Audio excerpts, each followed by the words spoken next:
Wish you could become a morning person? You know the type, up before the sun, early morning runs, first one to the office with donuts and a smile. How do they do it? Easy. With the new Galaxy Watch 8, sleep tracking and personalized insights from Samsung Health help you improve so you can wake up to a whole new you. One who, dare I say it, skips the snooze?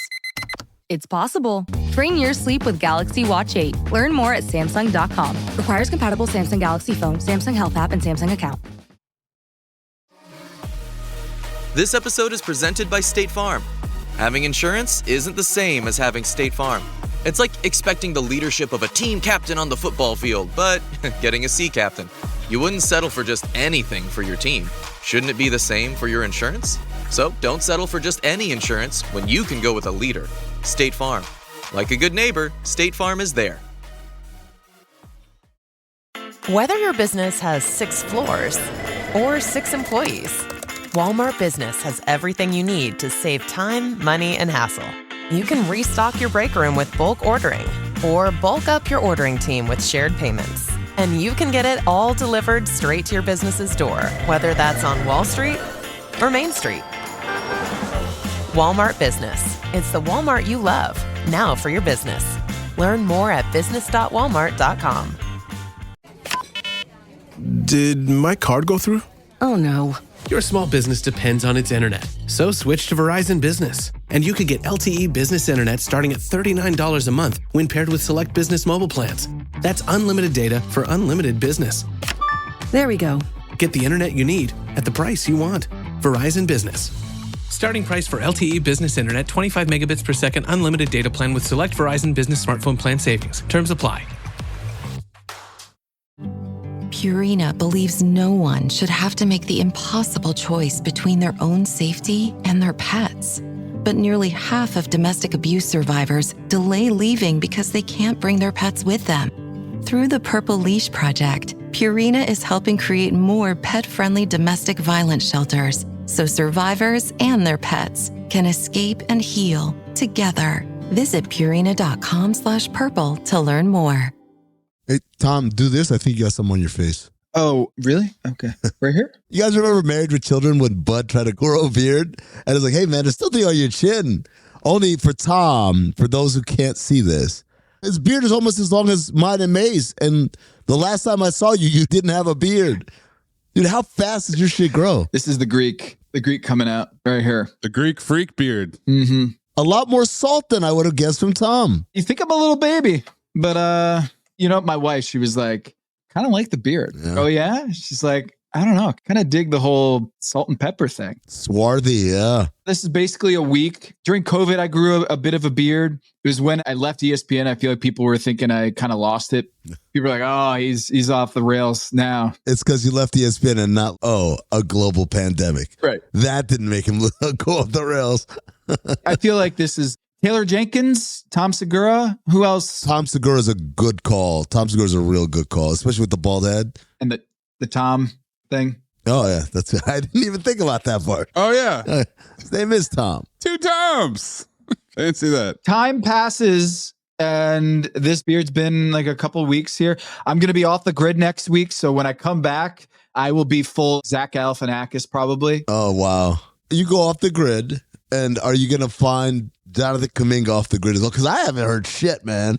I mean, I get it. Restricted free agency is hard, but man. Who's Jonathan Kuminga? What sport does he play? Because I'm going to hang out with Tom next week. I'm Rodeo Joe. I'm back. Oh, okay. I'm back. Thought it was off the grid Tom talking to us here from the future.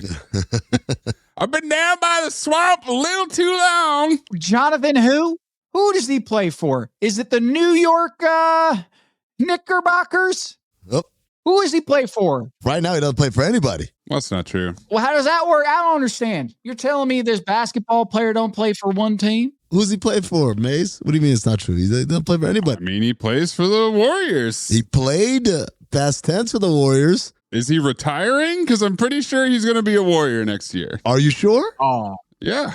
Are you sure? How sure can you be? You guys scoffed at me when I said he might take the qualifying offer. I'm telling you, if he wants to drop his 22-year-old nuts on the table and really throw down, he's going to take the qualifying offer because the Warriors have basically said, we're not trading you. The trade offers are trash. You're going to be on the team. And he's saying, well, I'm not going to sign anything then. Eventually, he's going to have to sign it. There is a deadline where he will have to sign something. Yeah. And if he really wants to keep playing hardball, he'll sign the qualifying offer. The crazy thing is they offered him a 2-year deal. The Warriors did. 2 years, $45 million. All right, cool.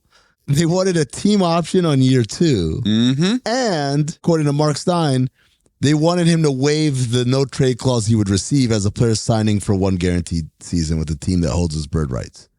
So basically, hey, man, our option on the second year, take what I have to assume is less money per year than what he wants.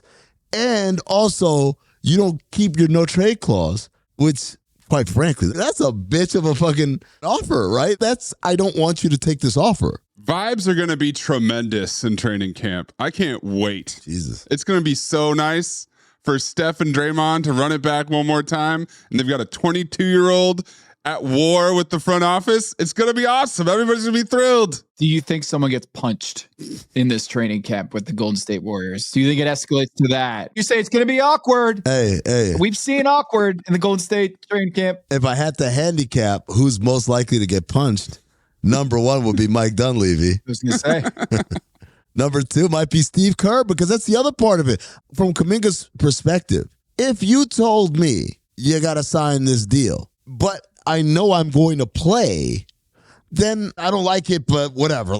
I think the part that is hard for him, and even for the qualifying offer, Maze, is he doesn't have control over building his value. He's, in essence, dependent on Steve Kerr feeling like it.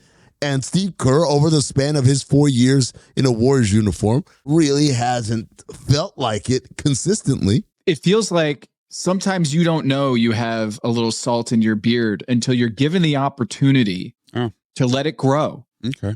And it seems like Kuminga has not gotten the opportunity to really prove what he can be when he's given the opportunity, the time, the environment to show what he's got. Yeah. And Steve Kerr, even though if they sign an extension with a team option in the second year, which is effectively a 1-year deal, I feel like there's no way that he's going to be able to prove what he can do in this system. It's just not the system that I think is going to be best for Jonathan Kuminga.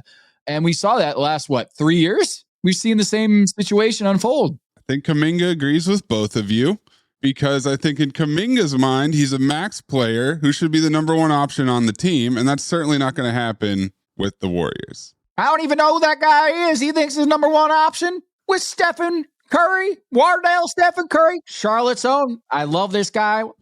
Lunch pail, blue collar type of guy, from North Carolina. I love it. Even if he made it to Sacramento or Phoenix, I don't think that that's necessarily the situation that he would want either. It'd probably be better, but I don't think he'd want to share with Devin Booker and Zach LaVine. Phoenix is crazy. Yes. Phoenix is absolutely crazy because it's like, oh, we need another wing. Yes. Dying to prove that he's worth it. Well, Kuminga's a point guard, right? So that should work out well for them. Yeah, exactly. Sacramento's interesting. Sacramento wants to trade Malik Monk and a protected first-round pick. But in order for that to happen and for the Warriors to stay under the first apron, they would have to move either Moses Moody or Buddy Hield. And they like both of those guys. They don't want to move either of those guys.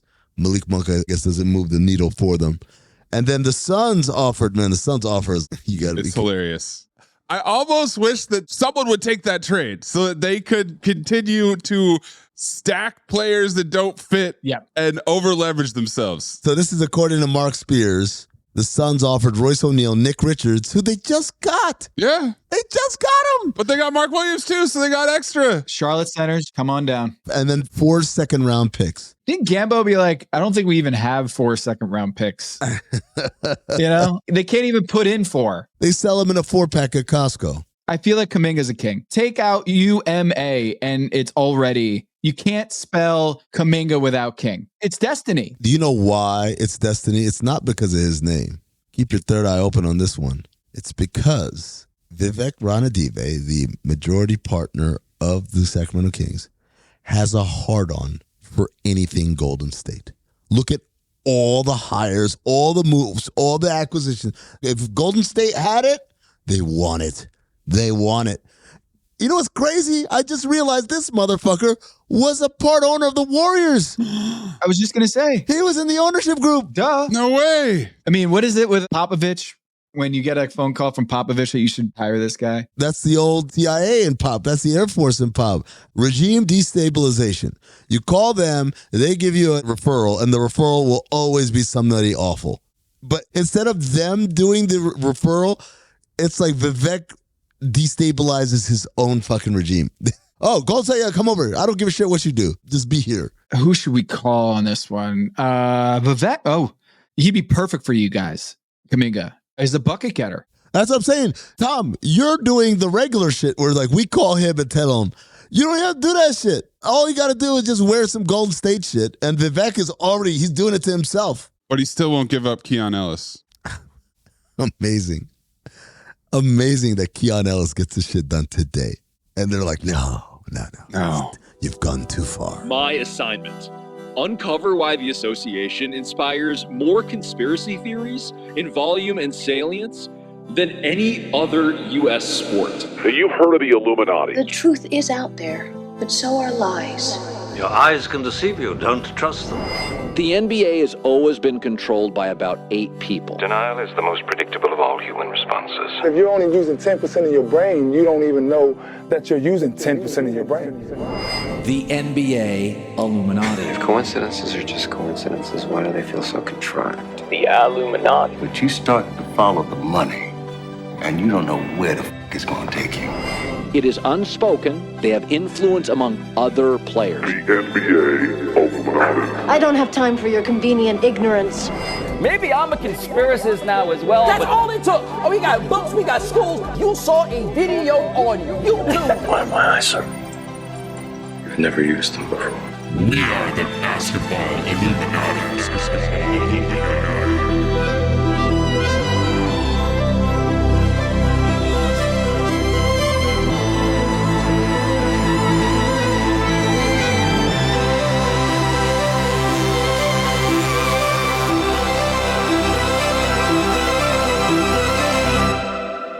This is Basketball Illuminati. I am Tom Haberstroh, a bearded Tom Haberstroh. And as always, I am joined by the 5-star Illuminati generals, Amin Elhassan and producer Anthony Mays. Keep your third beard open, folks. 3 beers deep right now. Feels gross. 3 beers deep? Something to ponder. Members of the Illumination can support us on Patreon at patreon.com/countthedings. You can also show your support by wearing a third eye hat or a Basketball Illuminati shirt or hoodie. Check out the link in the show notes or go to the Count the Ding store on Cotton Bureau and keep that third eye open. We'll check in with Dan Woike, who I don't know if he has a beard. I feel like he's clean shaven, but we're going to find out in a little bit. Our truth teller from The Athletic. He is, and he's newly of The Athletic, right? So when Woike wrote for the LA Times, the pun came early in the story. He wrote a long thing about Luka Doncic signing that extension and kind of like the days surrounding that event. But the pun was very deep. I was like, oh, wow, they got Dan to straighten up. Nope.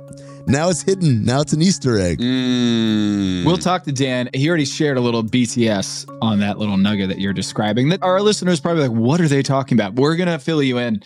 Our truth teller, Dan Woike from The Athletic. BTS or Backstreet Boys? BTS is a different group, Tom. That's good. See what I did there? I love that. I did a Woike pun. That's what I did. You guys weren't in sync on that one. We're 98 degrees away from being perfect. Together. You know what? I think you said earlier how you wanted to structure the show, and you're probably as a producer thinking, I want it that way. Oh, Town Haberstroh. I've got so many thoughts I want to discuss with Woike, but first.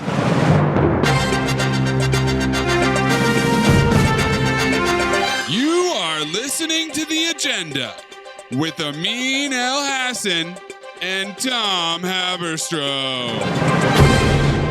Rich Paul, man. Rich Paul. Rich. He puts the rich in rich. Woo-wee!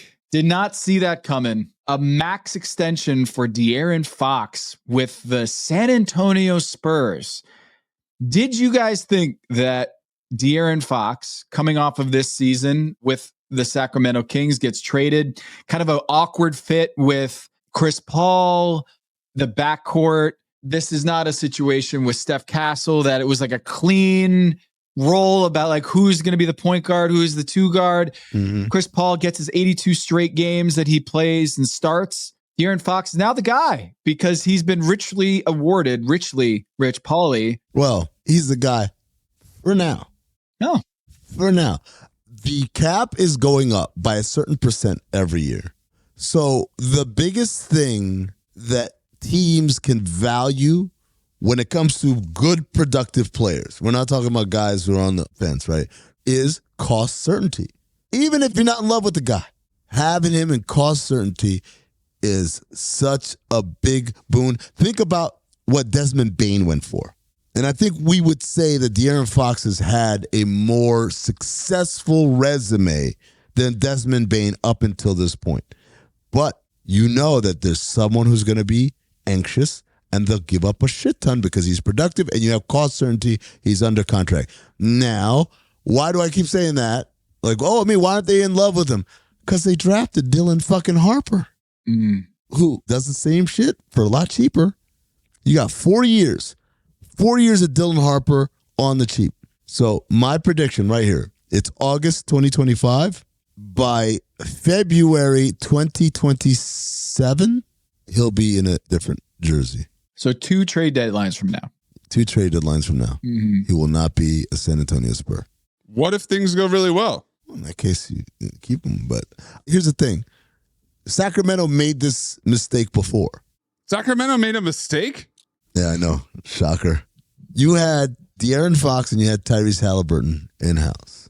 Fox you held on to and you moved Halliburton. Maybe that's what this is all about. The reverse, not the reverse, what's it called when they retroactively, what's the word I'm thinking of? Hindsight? No. When we do the history, it's kind of in hindsight, but it's like... Revisionist? Yeah, 3, 2, 1. Now, the revisionist historians will tell you... No, keep that in. Okay. Keep that in, asshole. Keep all of this in. The revisionist historians will tell us, well, no, Indiana demanded it was Halliburton and they didn't want Fox.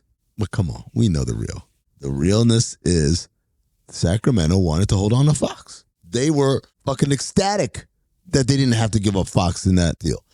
I kind of feel like it's the same thing playing out, but San Antonio is not going to do the same thing that Sacramento did. Meaning, when the time comes to move either Dylan Harper or De'Aaron Fox, Fox will be the one to go. Now, this obviously is dependent on Dylan Harper being the real deal. If he's not the real deal, well, then you just got De'Aaron Fox. To be fair, maybe the Spurs are thinking that in order for Dylan Harper and Steph Castle to reach their ceiling and become an all-NBA player, they just need to be the understudy for De'Aaron Fox. There are levels to this. You got the most positive version of this. I have they're hedging their bets. If they stagnate or they don't turn out the way that, at least you have Fox under contract. If they turn out to be good, then you move Fox. And either way, win-win because they can afford it because all these guys are on rookie deals. Yeah. My prediction is that Keon Ellis, Devin Carter, and 2 firsts are going to the Golden State Warriors for Jonathan Kuminga, and that's where it ends. You think they're going to go from a first and Malik Monk to Keon Ellis and 2 firsts? A twofer. 2 firsts. I'm going with a twofer. Where do you think it ends? You think he stays with the Golden State Warriors? Why are we talking about Kuminga again? We're talking about De'Aaron Fox. I thought we were on, okay. All right, that's it. Hey, Dan Woike next. Great podcasting. You all think I'm late. Well, I'm not late. And I'm going to stay right here and fight for this lost cause, even if this room gets filled with lies like these. And the Taylors and all their armies come marching into this place. Somebody will listen to me. There's no better way to overpower a trickle of doubt than with a flood of naked truth. But the complexity and the gray lie not in the truth, but what you do with the truth once you have it. What is true and right is true and right for all. You and I both know that that's just not the truth. You can't handle the truth. It's too messy. Keeps them up nights. I'm here because in the end, the truth is worth the risk. Speak a little truth and people lose their minds. I'm a grown man. You can tell me the truth. Why is it people who want the truth never believe it when they hear it? So you know what I'm going to do? I'm going to do something really outrageous. I'm going to tell the truth. I watched Happy Gilmore 2 the other day, and I know that Dan has thoughts and his dog, B. Arthur, behind him on the show. Mr. B. Arthur, sir. That's Mr. B. Arthur. Mr. B. Mr. B's been on Jim Rome multiple times, by the way. One of the few dogs ever to appear on the Jim Rome program. Is that what the B stands for? It's burning? Dude, it's fun. Jim Rome will be like, Mr. B, where's B? Phenomenal. Did he call him phenomenal? He's like, phenomenal. Terrific. Best dog. Great dog. That's Trump. That's awesome. That's Trump that you're doing there. That's not, it's great. That's not Jim Rome. Dude, I watched Happy Gilmore 2 the other day, and I feel like it's just nostalgia service. And if you go in knowing that, then you're okay with Happy Gilmore 2. Did you guys have a higher expectation? Did you think it was going to be like one of the great comedies of our time, even with the knowledge that sequel comedies almost never land? And we're not doing the Horrible Bosses 2 thing, I mean, but it's a better movie. It's demonstrably a better movie. Horrible Bosses 2 is better than Horrible Bosses. But also, Tom, this is the argument I keep hearing from people. That, what did you expect? I'm like, I expect it not to be lazy. No. But that's every Sandler movie since he got the Netflix deal has been incredibly lazy. It's just whatever, man. We're gonna hang out somewhere nice, and I'm gonna get all my friends paid, and that's the only thing that we have a responsibility to. We're somewhere nice location, and we're all gonna get paid. Other than that, there's zero responsibility of telling even a halfway fucking interesting story. I'm always nervous, to talk movies with you because ever since you hit me with your Teen Wolf is a piece of racist propaganda take, it is. Which Sure I have now passed this on to people. I've taken it on as my own, and it makes me seem very culturally in tune. Dan with, Wokey. Nice. Cinematic critiques. Yeah, very Dan Wokey. I think a Happy Gilmore 2 review is I would ask people before they go into the movie, you'd ask them one simple question. If the answer is yes, they will enjoy it. If the answer is no, they won't. Do you know who Will Zalatoris is? And if you know who Will Zalatoris is, you'll like it. That is a niche enough golf reference in the movie that people think he looks like the caddy from the first Happy Gilmore movie, and this is a joke on tour. Dan, you have to understand your audience here. Amin doesn't think golf is a sport. Okay, not a sport. That's why you didn't like it then. And you didn't like it because you don't know who Will Zalatoris is. Well, I watched the original Happy Gilmore. I thought it was fine. It's one of the better Sandler movies, right? That's a great example of what were your expectations? The greatest comedy ever? No, I just expected a regular fucking comedy. They were like, that was fun. Can I hijack this really quickly? Did anybody see Naked Gun yet? Not yet, man. Not yet. It's on the list. It's so I good. know. And so, and this is a great segue. It's about expectations too. It is incredibly dumb. It's a Naked Gun movie. It's a Naked Gun movie. It is a Naked Gun movie, and it is such a good Naked Gun movie. Tonally, it is perfect. I loved it. It was great. I stayed through the end credits just to read the jokes in the end credits. There's it's kind of a good comedy. You're sticking around for the postscript. Yep. Mm-hmm. So this leads me directly to a perfect point, right? Because Naked Gun is about the silly puns, the double entendres, right? Dan, your writing style features prominently the same type of dumb jokes, except you put it in the fucking lead of your stories. So I read the Luka Doncic signing kind of the whirlwind of the 7 days or 8 days around him. And I think this might be the first thing that I've read of you for The Athletic. Thanks. I've been there a month. Look, man, it's also been. The guest last week said, I used to read you, Tom. And I was like, thanks. Thanks, pal. I read, it's not every goddamn thing. It has to be something that catches my eye, right? That's fine. So, that's fine. Well, I read the intro and I'm like, oh, he's doing this straight. How about that? I said the New York Times and The Athletic have straightened out Dan Wojcicki. The man, right? They've beaten all that bullshit out of him. And then midway through, like this, you snuck one in and like this fucker. You just can't help yourself, can you? It was so I will give credit where credit is due. Tom knows this already. I texted him. The in sync pun that is in the story that you're referring to, right? I said that the Lakers are in sync with Luka Doncic because they were playing Backstreet Boys music during his workout before he knew he was going to the Backstreet Boys concert. Was a joke Sam Amick made on the phone with me. And I was like, Sam, I'm like, that's horrible. I'm stealing it and using it in my story. So yeah, I think, look, I mean, I think occasionally, right? Like you'll get a little dumb. I mean, it's always going to be dumb to the point, like one of the jokes, this isn't and the Naked Gun thing, right? It's doing like best grips and all that stuff. And it does like the set dressing and it's just like Russian vinaigrette, like ranch, like that's good. Like stuff like that. Saturday, Doncic arrived at the team's facility before 7 a.m. for a workout prior to signing the extension, unaware that Seager, his manager, and the Lakers had planned a surprise trip to Las Vegas later that night to see the Backstreet Boys at the Sphere. Doncic blared the boy band's music throughout the Lakers facility, another sign that the organization and its star were, that's in sync. That's the part that angered me. Let's go behind the scenes here. Did you write it without the comma? You fucking hack. No, I wrote it with the But did you feel like it wasn't on the nose enough that people would get the joke unless you put the in there? No, it's the you put the in there as like, and my son does this too, right? Is like if you're about to do something terrible and you have like that little like devil grin, like that Bart Simpson grin or whatever, then it gives you carte blanche to do whatever you want. It's like when you're talking to someone and you say respectfully before whatever you're about to say. It gives you the way to be. It gives you a route to be disrespectful. No, saying respectfully before you say something completely undoes whatever you're about to say next. So that's a different most disrespectful thing. Yeah. So by the in this case, the like it means that it signals to the reader that I am going to say something stupid next. Is like what it does, and it allows me to then say something dumb. And if you like it, you say, oh, wow, that's clever. And if you don't like it, you're like, well, he said he knows how stupid this is. And then there's a third party that's like, why is there an in here?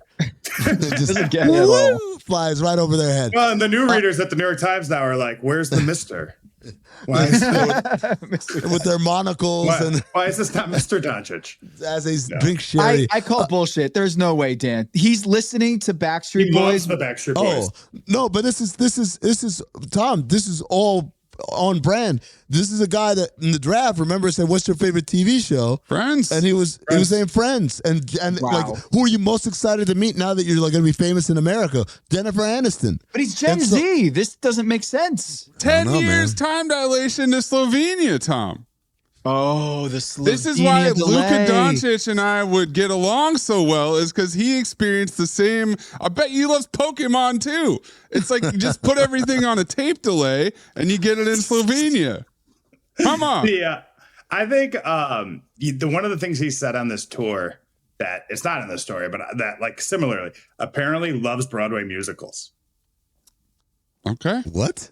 Well, guess what? We have a man to talk to you. If you need Luka to open up about his Broadway musicals, Maze's dad is the biggest musical nerd on planet Earth. He's already been on the pod before, so we got to make this happen. Dan, I know the process. You write, and you got an idea for a story. You write, and you turn it in. Your editor makes certain suggestions, and maybe, hey, take this out. Maybe we'll clean this part up. And it's a collaborative process, and then it gets published. Mm-hmm. I was staggered to read that entire piece and not see not one mention of LeBron James in any of it. Yeah. Okay. It's a really fair question. I think part of this right now for me with like covering Luka in this way was like trying to like be narrow on something like this, right? Which was very much like this is what his week was. Right. And it was more a story about him than it was about him and the Lakers or anything else, right? LeBron wasn't at the press conference. He wasn't there. He wasn't at the Backstreet Boys show. He did speak to Luka, and Austin Reeves not at the show, wasn't at the Backstreet Boys. Did speak to Luka. He's in China selling sneakers. But did Austin Reeves congratulate Luka Doncic via a video call or not? That's what the world needs to know. So what is the video call? Here's the other part of this. And honestly, to really get in the weeds on how these decisions get made and don't get made in a story. This wasn't anything that I talked about with my editors at all. But it was okay, so you put in that LeBron called them. Okay. Well, then the next question is what about the other guys that weren't there? Who didn't call them? Right. And then now you're sending 5 text messages to people saying, hey, did you call Luka? To say congratulations, which is a weird question. Mm-hmm. It's not a weird question in the LeBron context. It's a weird question in the Jake LaRavia context. Dan, if I may. I just left it. I mean, Stein wrote it. I left it just unanswered. If I may, it's a little like in Blazing Saddles when they're all with the governor, harump, harump, harump, harump, and then he says, I didn't get a harump out of you. And the guy says, harump, is wise ass. The whole thing is whenever we're doing straw polling, well, did you say thank you? Did you say, you didn't say thank you? All that stuff is always weird. But in the case of LeBron, it is contextually, I think, when you talk about, when they talk, even the language that the Lakers use, the beginning, and all of these things, the fonting is, we're starting a new era.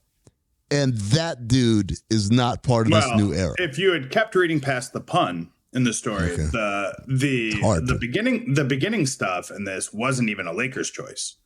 That was a Doncic choice. That was from Team Doncic that helped frame that messaging. Yeah. And I think again speaks to this sort of perfect storm that's happening or could happen post trade, right? Which is you have a player who has sort of everything he's known in the NBA shaken to its core, also happening at a time when people around him thought he was going to start to mature anyways, in some ways, right? Whether it be taking his diet more seriously, taking his offseason training more seriously, making better choices and stuff like that. That was also happening at the same time. And then you add in, that this is someone who is, to some degree motivated by revenge too.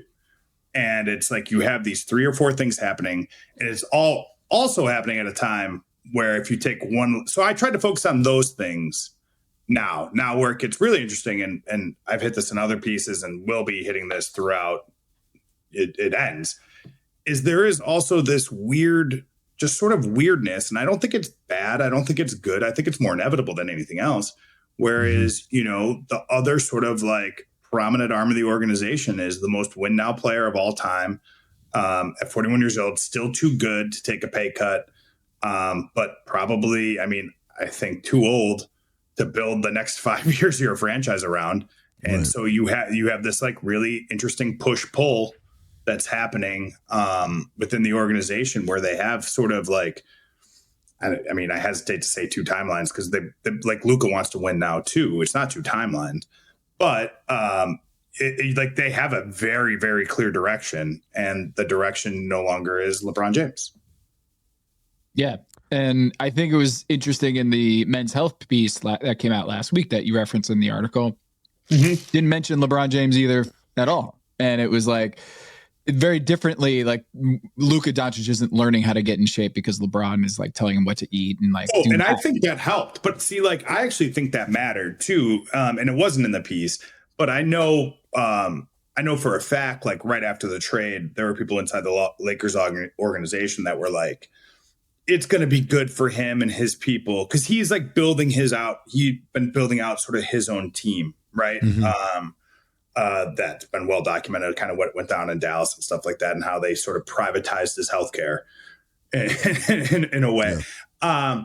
And the most successful version of that relationship is happening with the Lakers, and that's Mike Mancias, LeBron James. Have worked together for what now, 20 years, something like that. Where and Mike is available to other people and stuff like that, but Mike's job is LeBron James, and it is a you know, however much you think it costs or whatever it is. But like, this is somebody who's uprooted their lives to be around LeBron and to make sure that his body is in the best possible condition.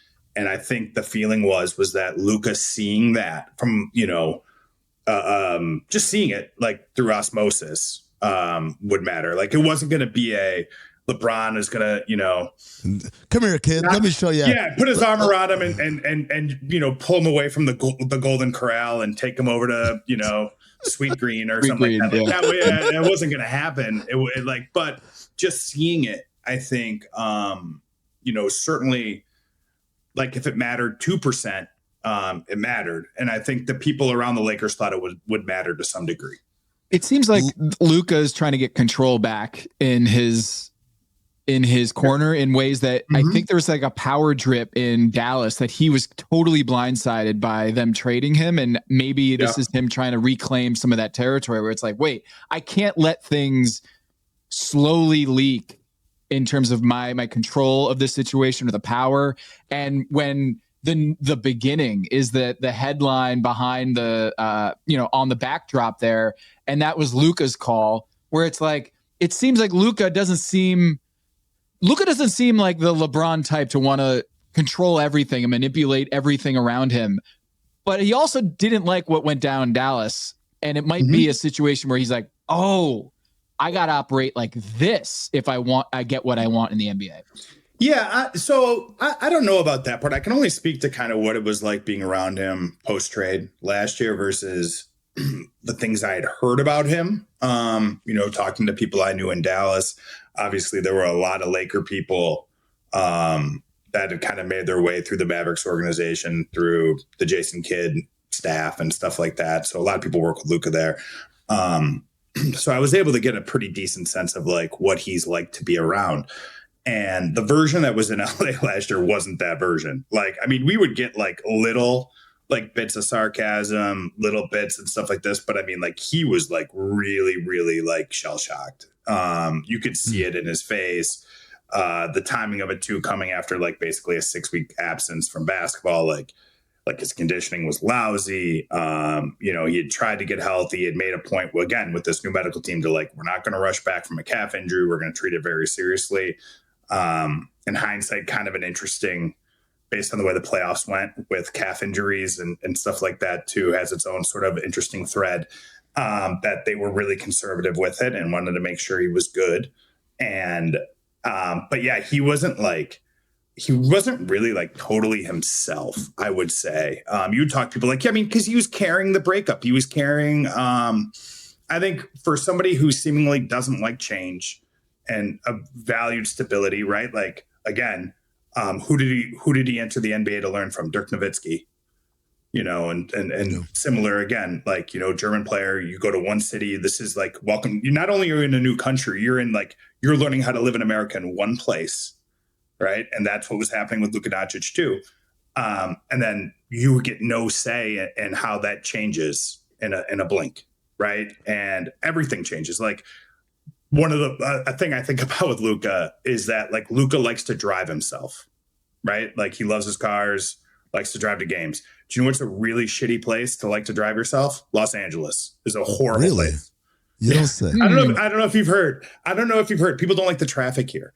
And, you know, a lot of NBA players here, like what they'll do is like, you know, if you're living out in like Calabasas or wherever, you know, Malibu area, stuff like that, like you buy a Sprinter, you know, you retrofit it and you basically have like a rolling condo. Like that's like one way that you like take that on. Like that's not really his style. Like he wants to get behind the wheel of a sports car or whatever he's driving that day and drive. Like that's been part of his routine for 7 years. And now it's not, or now it is, but it changes. And it like all of that stuff, like you get shook.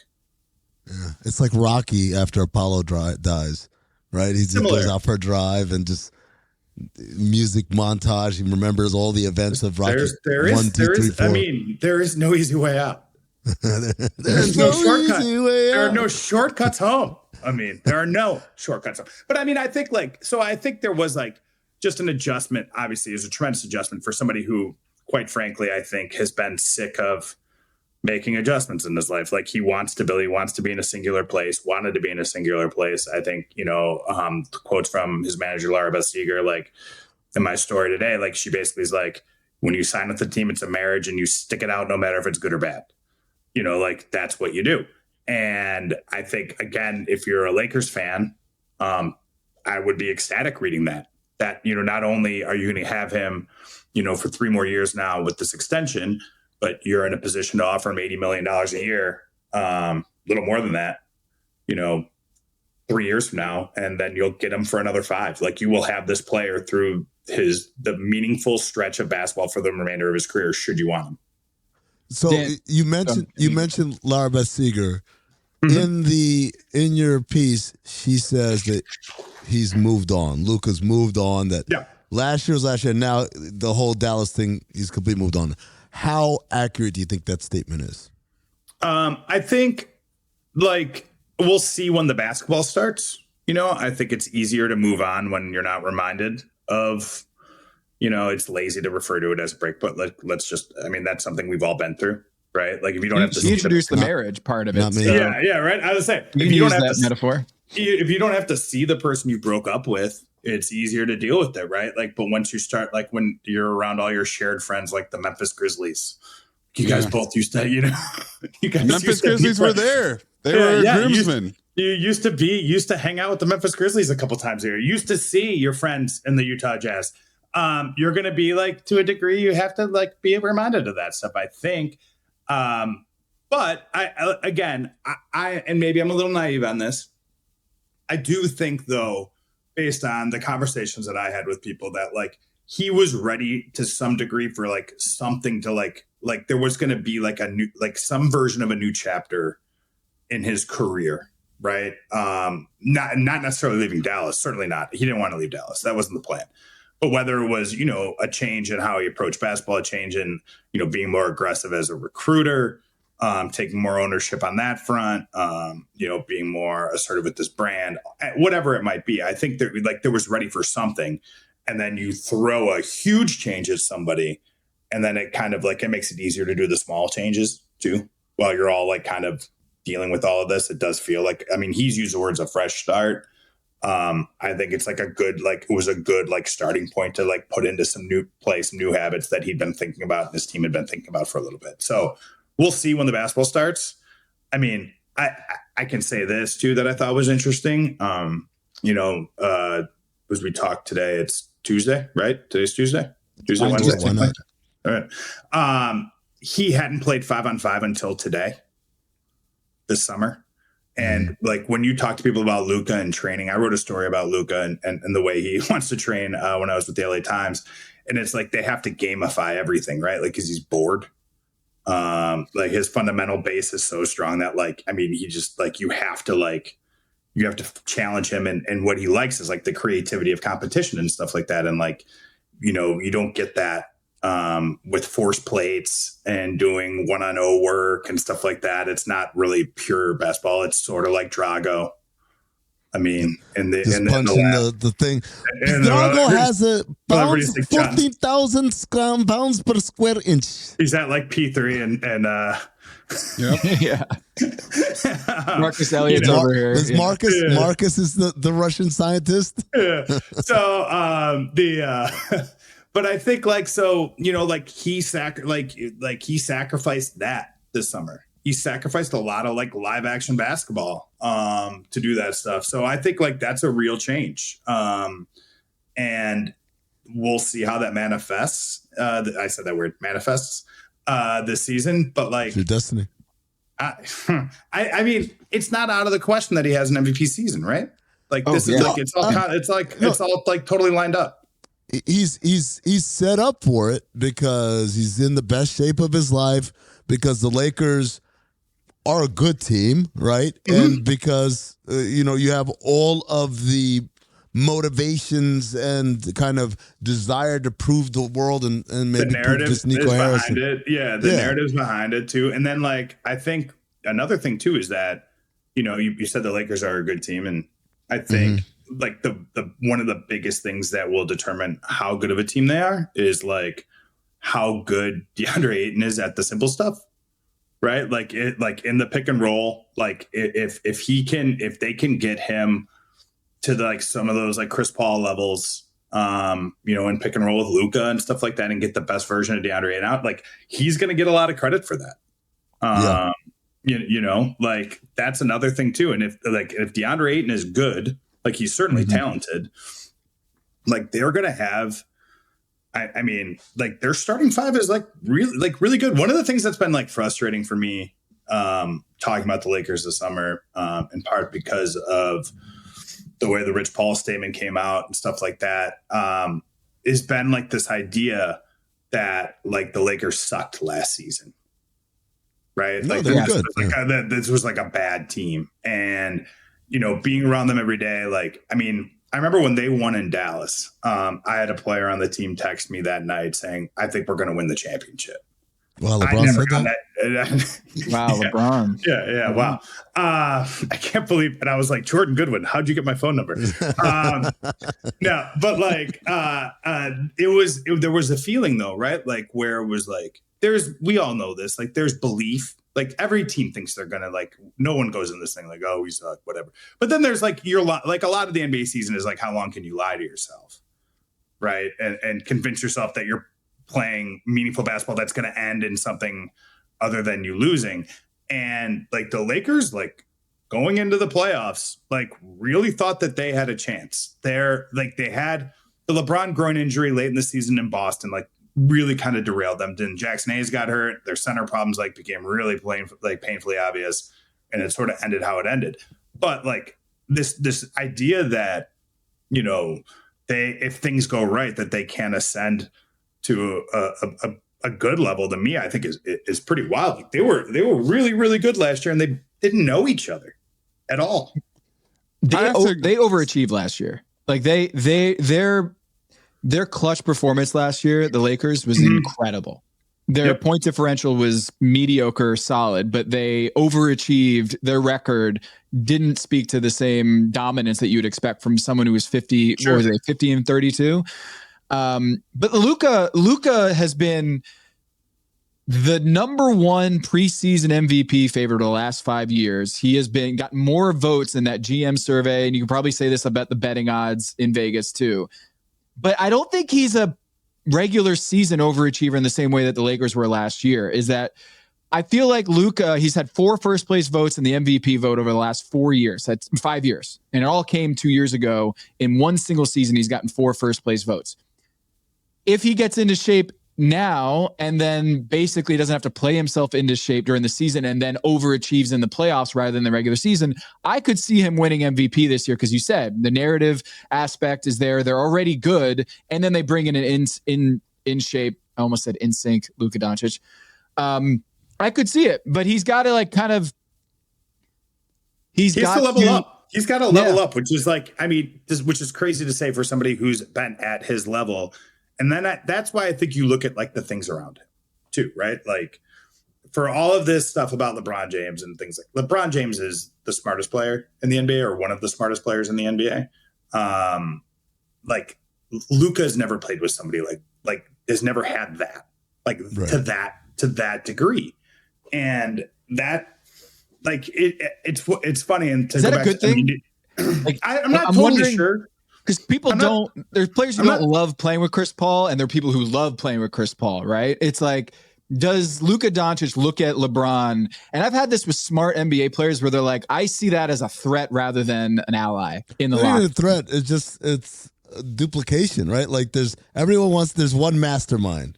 What do you mean there's 2 masterminds now? Like that's why I'm having such a hard time processing the MVP narrative thing.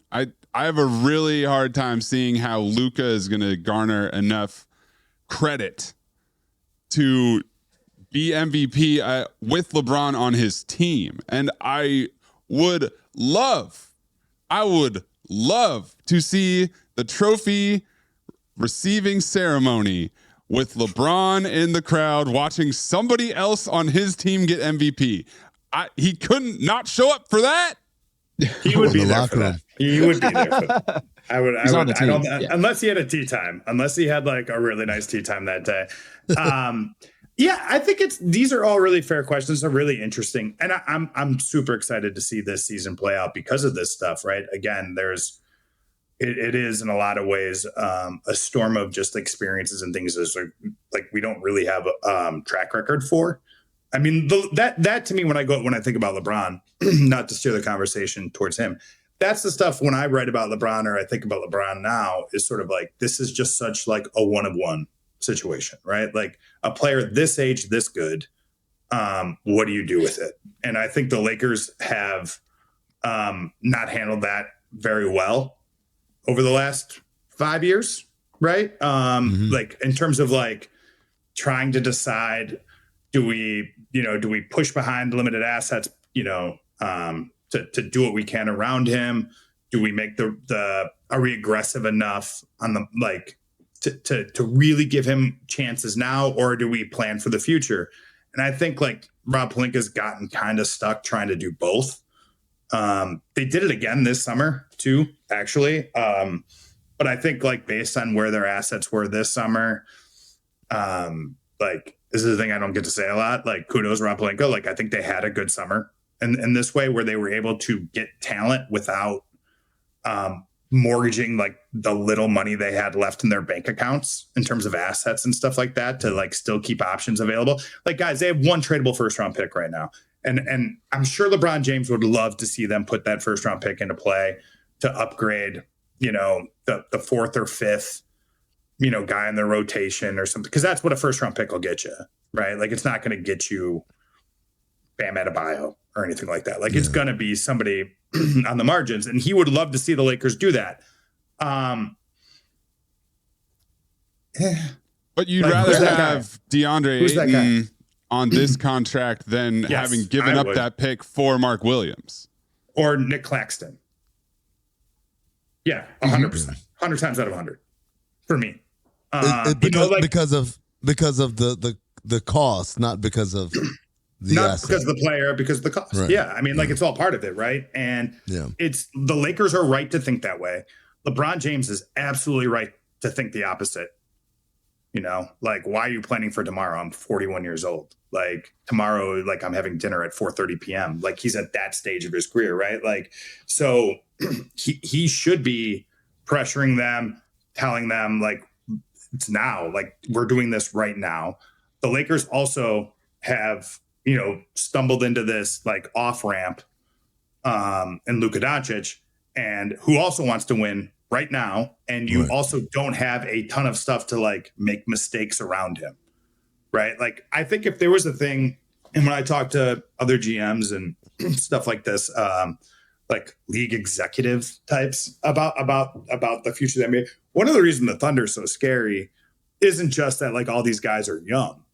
It's that if they make the wrong decision on who to pay, or if they make the wrong decision on which role player to keep, they have like the magic eraser to fix it, because they can take five or Chicago six Bulls. Whoever's really good on the Bulls, they'll just they can just trade for them. Like like they have the picks, they have the young players, they have the flexibility that way to correct mistakes. Whereas like if you're the Lakers, like and this is why I think when I talk myself like out of them, if 5 things need to go right for the Lakers to win, they don't have like a bunch of alternate paths to having a great season.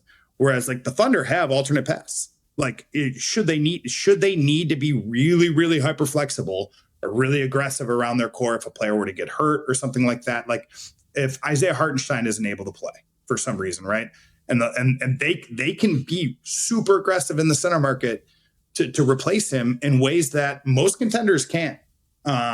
Just based on the way like sort of the spoils they have. And to me, that's what makes them most terrifying. I want to ask you, because Harrison Fagan had a really funny tweet about Rob Pelinka's use on optionality. Yeah, he loves that word. Let's go basketball Illuminati on this. Who was the first one to change the word flexibility? Like flexibility used to be the word, the buzzword. To optionality. And then suddenly it became optionality. When did yoga rise in the culture? We're talking early 2000s. So that's when flexibility probably came in. Dagnall is an optionality fiend. So is Joe Mazzulla. Silicon Valley thing? Like, is the Golden State Warriors a tech thing? It's got to be a tech thing. Has to be. Right? What if what is if there a we difference find out between that, optionality and flexibility? Is Peter Thiel funding this somehow? I'm actually Peter Thiel's blood boy, so let me run that up the ladder and I'll get back to you. Put him up. Well, you're not the only one. Optionality is very important. Yeah, when it comes to, you can't just have one blood boy. Then you've given that man a lot of leverage. The young blood that you're storing in your home. He does really, really like that word. What's the difference? That's what I'm trying to figure out. Is flexibility about money, but optionality is about apron? There is no difference. It's as Zach Harper points out. It's just options. Just say options. But that gives us options. Why does it give us optionality? When you say optionality, what you're saying to your fans is I'm able to screw up, but do so while using smart sounding words. Like the ability to screw up is basically right. Because no matter how good or smart you think your GMs are or stuff like this, they all make mistakes. It's inevitable, right? I think I'm trying to think who tweeted somebody, but it was like a knock on American sports fans. But I find it to be sort of true is that the amount that luck has to play in this, that it would make sports a lot less fun if you consider just the role that luck has to do with everything. And I think being around, I covered the Clippers. I know about unlucky. I know how that can. I know how unlucky can play out. And I think when you say, instead of saying we need really good luck, you say we've got great optionality. I think it gives you cover or a little more. I like it. That's a great question. I'm going to ask him the next time I talk to him. I'm going to see. I'm going to be like, Rob, you've added this word. Maybe he's read it. And maybe I wouldn't be surprised if he read it in a book and he was just sort of or attended some sort of leadership and panel and somebody talked about the power of optionality. Yeah, this is definitely, you guys say tech. I kind of feel like it's Wall Street because Wall Street is all about options, right? They never talk to tech. Those two things don't go together. Well, no. All right. So flexibility is the ability to use a given feature in different ways, whereas optionality enables you to do something very different from the original intended purpose. It gives you more than one good solution for a complex challenge. So optionality means I have different ways to approach this, whereas flexibility is I have one way that I approach this, but I can manipulate it around. So flexibility is me bending over and touching my toes. Optionality is me saying, "Hey, son, get over here and touch my toes." Somebody else come touch my toes. Mr. I've got all these people in my house who can touch my toes. Maybe I'll do it. Maybe it'll be someone else. Maybe I'll use one of those grabber claws. It could be I've got choices. Optionality. Flexibility is we can't get Carl Weathers to play Chubbs Peterson in Happy Gilmore 2. So we're going to have somebody else play Chubbs Peterson. Optionality is I'm going to bring in 9,000 cameos so you won't even notice that Carl Weathers isn't there. Now, before we get back to Happy Gilmore, I wanted the other report here in your story in The Athletic that I was grabbing with those grabbers. I think I know where you're going to go to. Hot Ones. Oh, yeah. Wasn't what you were thinking, but Happy Gilmore too. I could tell by his reaction. I thought it was going to be the New York restaurants. I thought you were going to dissect that also corner store. And what was the other one he went to? Chinchorrone's. Oh, it's not yeah. that. It's an Italian place. Chinchorone? An Italian place. Chinchorone. Ciccioni's? I don't know. Ciccioni's? Yeah, sure. Ciccioni's. It was Ciccioni's. The Hot Ones reveal. Was that out there or was that a report that you? That's a scoop. That is a scoop. Luka Doncic is going to be on Hot Ones. He already taped it while he was in New York City. And here's the roster of NBA players who have been on Hot Ones. It's Kevin Durant, Shaq, Jimmy Butler, Carmelo Anthony, Jaylen Brown, Steph Curry, Joel Embiid, Kevin Love, and Blake Griffin. So that's 9 guys. Luka will be the 10th. Yeah, that's a good question. Who would be your number 1 draft pick to be on Hot Ones? I already have my answer. NBA player, current NBA player. Ooh. All right. Luka doesn't strike me as someone who would be thriving in that. But he was also on Sunday Conversation with Caleb Presley. So that was like, I'm sorry, you meant like the conversation. So like part. Luka like Hot Wings. He's not the best interview. Like I don't find him to be the best interview. That format is good for him. And when I've talked to people about writing about Luka, one of the things that's hard to show with him is that like he is funny, but he's like sarcastic in a fourth language. And like that's like a weird thing to like sort of like display. Like he makes funny faces like on the Sunday Conversation, like when they say like the Doncic, John Morant, like Doncic joke is like he makes a funny face to that. And you can tell he's sort of funny. Like, who would I want in the NBA? I mean, like when you were reading that list, I was like, Blake Griffin would be really good on Hot Ones. And I'd completely forgotten that he did Hot Ones. Also not an active NBA player. I mean, who do you think? I think there's an obvious answer. Yeah. Anthony Edwards. Yeah. Anthony Edwards. Yeah. Like, I have no idea what he's brings it all together, right? It's not just the answers to questions, but also his reaction to Hot Wings. Like I could see him talking shit a lot in the beginning, and then as it starts to get hotter, like completely abandoning it. Slapping the table at some point. I feel like he's got like an iron gut too. Like I saw him in Vegas before Team USA last year. I think it was his birthday.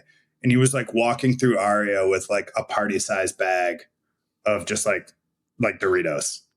Oh. Just like a family size like Dorito bag last summer. So, I mean, I feel like, young metabolism. Yeah. I mean, there's another one that I'm stunned Amin hasn't brought up yet. Because they might have to shut down Hot Ones after this player gets on there. Zion? Boom. Oh, yep. That's Amin's favorite right there. See, the problem is, what about LaMelo? What about an interview show? That would be another good one. Let's go down the Zion path. The problem is it's an interview show.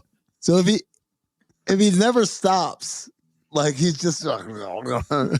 It's gonna be the quickest episode. Yep. It's a 3-minute episode. Have to talk though. Like the best Hot Ones ever is the Conan O'Brien Hot Ones, right? And all that is just Conan just rubbing sauce on his face and screaming and yelling. Yeah. Like you don't actually have to talk.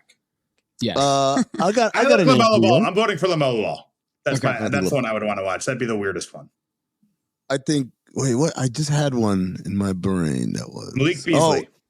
Oh, Wembanyama, because I not think an NBA player, Dan. Yeah, not active actually. Turns out active in another sense. Yeah. That's the game we're playing now, Mace. So now he's not an NBA. What about Michael Porter? Ooh, you've got some interesting answers. Yeah. Yeah. Well, he'd have to do like a home and home. You'd have to get Sean Evans on Curious Mike, pick his brain. I'm sure they could talk about porn stars. That'd be fun. I mean, who's your number one? You would want to see not just eat Hot Wings, but have a good interview, like really interesting, good stories, having enough lore. Because that's another thing with Luka. I'm wondering, like, I got enough content there for him to draw upon that the audience would love. Yeah, I got an Theo Pinson. Is he active? You talk about stories. This motherfucker has stories, man. We do coaches. Is it Jeff Teague? Is it Jeff Teague? Is the answer? Oh, Jared Dudley. Jared Dudley. Jared. Oh man. Yeah. High volume. You'd get high volume. He talks really, really fast. Yeah. And he would be really funny. Here's the thing. Let me tell you right now. I would have the Hot Wings. Then I would keep talking. It's over a good then. It's a good then. You got it there. Yeah, that's a really good one. Dan, there's Giannis. Giannis would be. He loves chicken. You know what? No, he loves chicken.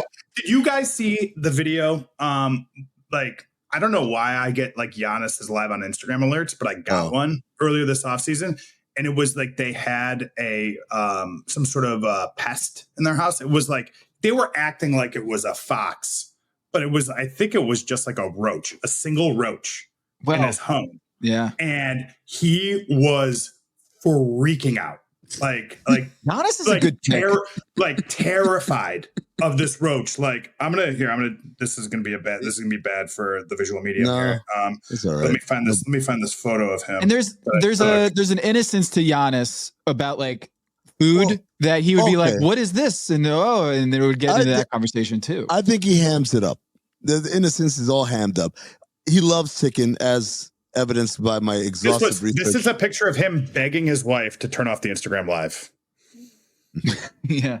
It's like, no, we've got the kids. No, please, we have to turn it off. He was throwing shoes at it, like throwing shoes at a single roach in his closet. So we can get him to like. Someone's going to throw shoes. If you get him to like the 4th round of the wings, and it's like actually like really hot, like for his palate, that I'm interested in him. Dan, apparently the cockroach incident was right after Dame Lillard went back to Portland. It was. So everybody in the comments was saying it. Okay, there was a ton of great stuff that I sent this to our Eric Name, the terrific Bucks beat writer at The Athletic. Really fun part of working at The Athletic is that you work with all these people. You didn't call anyone else terrific. Sam Amick got a record. You didn't say call him terrific. You didn't say terrific. I used his joke. So another one of my favorite things that happened on this Instagram Live is so everybody is like, Dame is like, the comments were awesome. It's people like, Dame's back to Portland.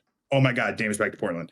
Then there are like the fans like that are saying like, come to the Warriors, come to the Knicks, all of that stuff. And then there's Costa Antetokounmpo, his brother, who just says, what's going on? What's going on? And I'm like, I want to read an oral history of this. Like his wife is in his closet. Like it was insane in there. That's my new vote. I'm pro Giannis content at all times. I think Pete Davidson was just on, and he's a huge Tibbs fan. They were like making nods to Tibbs throughout the episode. If it got too hot, he could call for ice. It's good. That joke doesn't land as well anymore. No, it's a little more charged. But I think Luka like doing this stuff like in the Sunday conversation and different things like that. I do think also like there is a real recognition that like he's gonna be a really big star if he's like even bigger, right? Like there's famous, and then there's like this next like real tier of famous. And for a guy who doesn't actually really like to be famous, LA is a terrific spot for that. Like you can be super famous and like be left alone in Los Angeles. Like, and I think there is a recognition, not so much by him, but by, his brand people and his marketing people that like, there's a chance to, and apparently he's like up for this stuff. Like despite, seeming sometimes like disinterested or boring or shy, because he is shy. Like he's not a very gregarious person. But like he's up to like do this type of stuff. I thought like what Nike did with like the All My Exes Live in Texas ad was like really good. Did you guys see like the Jody Hill directed they did like an 8-minute and it's like they're like, oh, let's get the guy from Eastbound and Down, and hey Luka, like you can do this. And so let me ask you, this is everything is cool in August, right? Mm-hmm. How sustainable is any of this shit? Whether it's no idea, his diet or his regimen, how do we know he's not going to just fucking like go back to? We don't. We don't, right? I think we live in a very results-driven world and a results-driven business. I think if it works and he sees immediate results, that bodes well for the ability to sustain on it. I think there is an inherent pressure to, like, if you're going to be on the cover of Men's Health magazine, like, you kind of got to stay in shape for a little bit, right? Like, there's you're exposed in that way, right? Like, you put yourself out there and saying, look, I'm fit now, or more fit. Like, you kind of have to stay that way, or else people will like the before and after pictures become after and befores. Well, that's bad. I screwed that up. They flip. I think Amin, I thought you were going in this direction. Amin, stop it, Amin. I saw that. You know what I meant. Yeah, I think you had it right the first time. I think after and before is because it was his after, and now he's got a before again. It's fucking optionality. I think we all recognize the Amin as optionality there. Mm-hmm. Yeah. I thought you were going in this direction, Amin, but I wanted to ask Dan because he's been covering the NBA beat. How many years now, Dan? 15, 16. I think this might be my 16th season. And any plans on turning in a terrific one anytime soon? Wow. I'd love to call you the terrific Dan Woike one day. This is the one. He's going to be an He MVP doesn't hand them out very this often. year. So if you get one, it's. I was gonna ask. You talked to Luka Doncic's manager and quoted her in this story, and I'm wondering. So much in the media beat has changed since we entered this business. Yeah. Quoting a manager maybe would seem kind of a faux pas 15 years ago, but now with agents in every tweet, you have to, when you see the news, that the agent's name is in there, and sometimes the or agency is in there, and you can go click on their Twitter handle. Did you ever have a moment of just like, is this worthy to have a manager on the record? Because I read it, and I was like, ooh, I get to hear her on the record talk about the whole Luka thing. This is good. This is really good information. People close to people is like, I think, a really great way to write about stars. That like, I might not have the access to LeBron James that I want, but you can get access to Rich Paul talking about LeBron James. You can get access to Maverick Carter talking about LeBron James. And I think like ideally, right, like in a perfect world, it's people that aren't employed by, like that, like certainly have a specific tip. But I think for in this case, you know, I think with like Lara Beth, like her being in Dallas, having worked, people don't know her backstory. Like she worked with Dirk Nowitzki, very embedded in Dallas, and to have her experience this for Luka, like while she also sort of experienced it, I think her perspective is really valuable and credible in that way when it comes to like speak. And also like, I mean, Luka's not a great interview too, right? I've interviewed Luka. He's like, I would say he's good to talk to. He's not like a great quote per se. Well, how good is your Spanish, Dad? Because it needs to be better. Like it's honestly like he's like a Duolingo superstar. Like, but even like you mentioned that, I mean, that's what's kind of fun about all of this stuff right now, to watch them try to like game the system in the ways that they're trying to like develop relationships in Los Angeles similar to the ones they had in Dallas, right? Like, so how did he open his press conference? In Spanish. And, yeah, you know, and I'm not saying like this stuff is hollow. It's not like he speaks excellent Spanish. So I'm told. Also, I don't speak Spanish. Also, like in that market, that's like killer strategic, because if you've ever been to a Laker game, the famous people are here, but like you go like as soon as you go to where the light starts to dim and up, it's all East LA after that. I used to say, I don't know if this is like cancelable, that like if I was Alex Caruso's manager, I would have produced some like, you know, 1/8 Mexican narrative, and he'd have been like the most popular athlete in Los Angeles history. You think that it would have been like it would Pitbull facial hair on him and put him in a suit. It's a little more canceled. I was gonna say like a plaid shirt.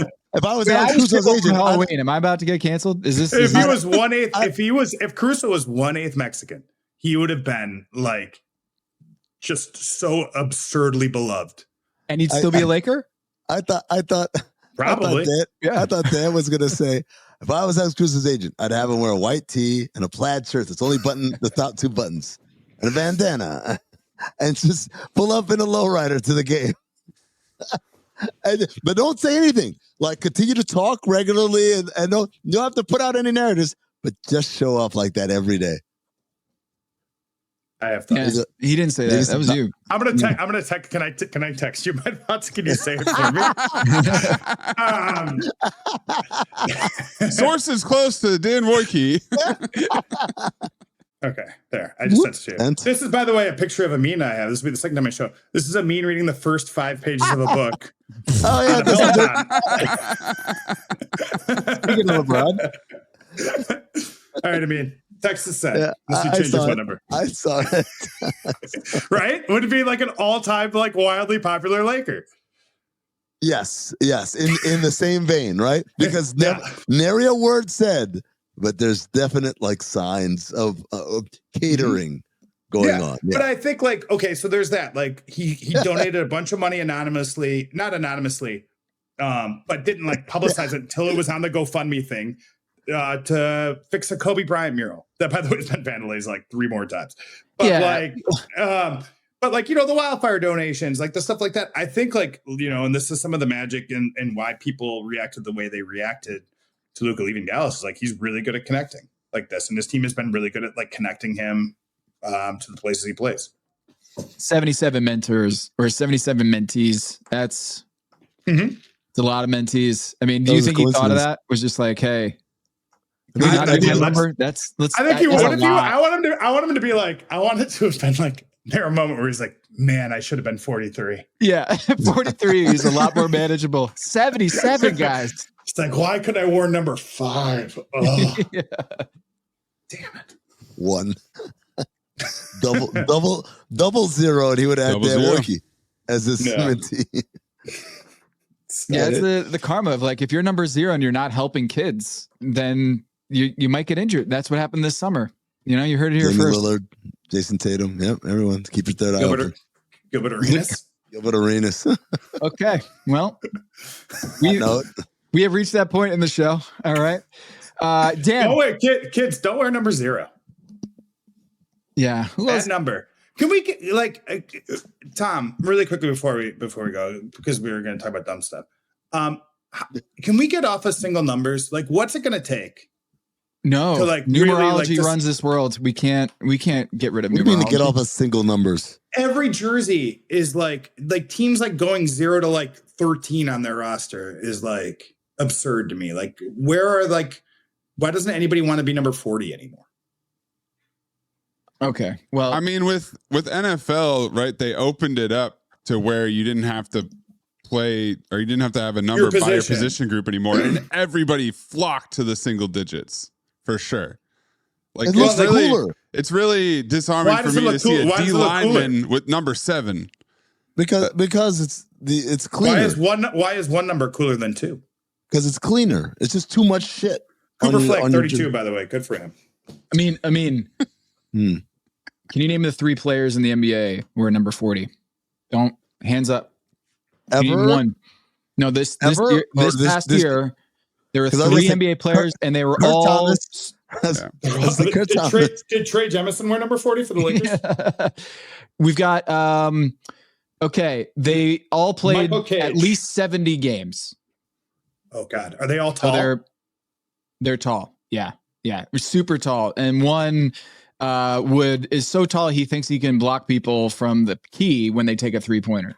Zeller? I'm not Zeller. Yeah, Luke Cornett. Luke Cornett, number 1. He probably wears number 40 because it's his favorite Dave Matthews Band song. I prefer 43 myself, but number 40 goes to Luke Cornett.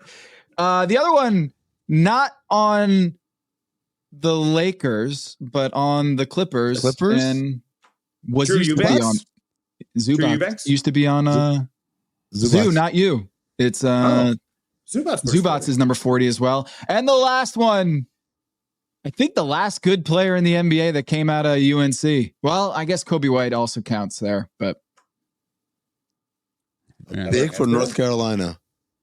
It's a 4 now, but came in maybe a 2, then a 3, and then now a 4. Tyler Hansbrough. Cam Johnson. Harry Barnes. Harrison Barnes.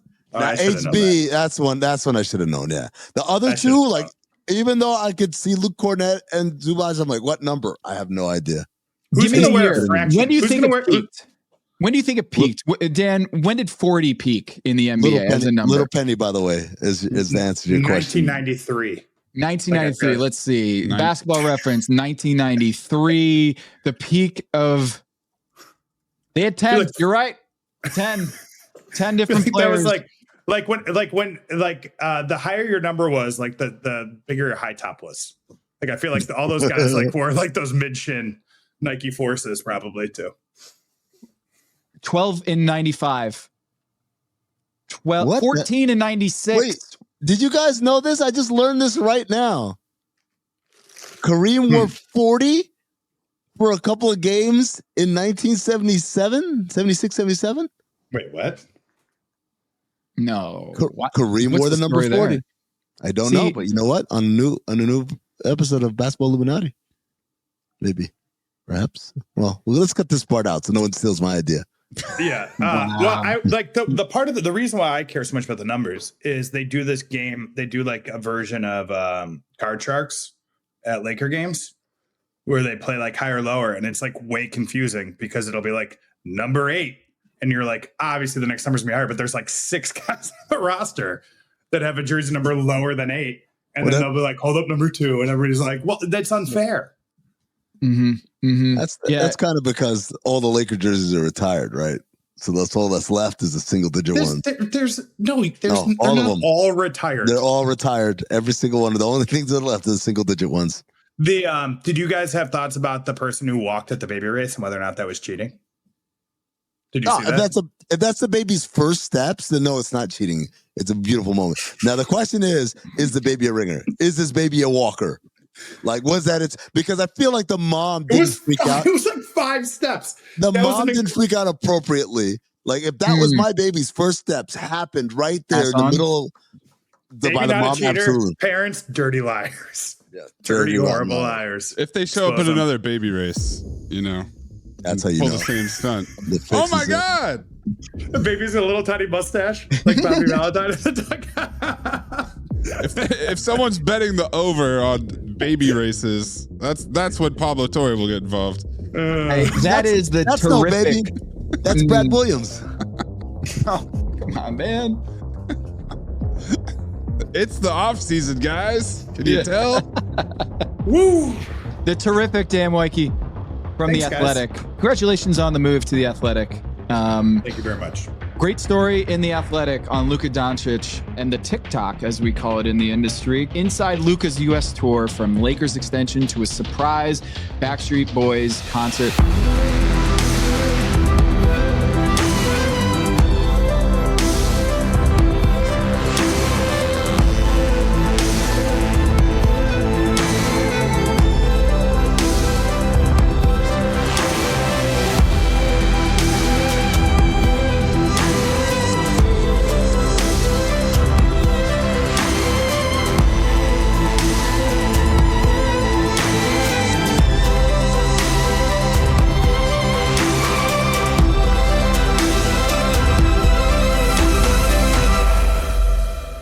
Into an argument with my brother-in-law. Is Backstreet Boys a talentless NSYNC, or do we just overcorrect on he thinks they're terrible, that they don't have any singing chops or dancing chops, and that they were just coming in after NSYNC. And I kind of feel like the people who are at the Sphere enjoying themselves at Backstreet Boys have a lot to say about that theory. Speaking of revisionist history, coming in after NSYNC, they came first. I think Backstreet Boys were first, weren't they? They were first. They have a way better catalog. They have a way better catalog than NSYNC. Now, like if you count the Timberlake solo stuff, obviously NSYNC has a better catalog. But the Backstreet Boys, way catchier music. Do not set aside my man JC Chazé, who had a couple of hits on his own as well. Would have been a huge Laker with the name like that. No, he'd have to change the pronunciation, like Joe Theismann, right? It's Theismann, not anymore. I think if you're drafting the two boy bands stacked up together, I think you're taking Timberlake number 1, and then I think you're probably taking 3 Backstreet Boys before you take another. No NSYNC way. Number. Oh, JC has a lot to say about that. Are you kidding? And by the way, I'm taking Fatone as well. How about that? Yeah, he had a lot left for last. Fatone and Kirkpatrick? Are you trying to host a game show? Is that why you're drafting Joey Fatone on TV, Fatone in the movies, Fatone big Lance career. Bass didn't even make it to the moon, man. Lance Bass is one of the most celebrated, decorated people coming out the closet in the last 30 years. Let me know when the rest of NSYNC minus Timberlake headlines the Sphere. I feel like they could sell out the Sphere. Absolutely, and their song catalog is way better. Okay, I mean, do you know Do you know all the words to a single NSYNC song? Yes. Which one? It's tearing up my heart when I'm with you. Do you know the verses? But when we are apart, I feel we'll find out here in a second. Mm-hmm. And it. There it is. Okay. I Want It That Way is like the most sing along song. Other than that one song, but that's the thing. Other than what, like someone said, Backstreet Boys concert. I'm like, okay, let me try and think how many songs. Backstreet's back. I Want It That Way. As Long as You Love Me, is that one of theirs? Yep. As long as you... Larger Than Life is... Larger Than Life. Boys? Yeah. Backstreet Boys. Everybody's that's back. it. Backstreet Boys. I like named that was the first one we named. Quit playing You're games. already with my heart. reruns. Quit Playing with Games My Heart might be their best song. How does that go? No, their best song is fucking I Want It That Way, man. That's the one they played in heaven, and this is the end. It's not called fucking I Want It That Way, by the way. They'd be a much edgier band if they're like, we've got a hit here. What's it called? Fucking I Want It That Way. Let's go. That was the original title. And then Justin Timberlake from The Social Network showed up and says, drop the fuck. It's a lot cleaner.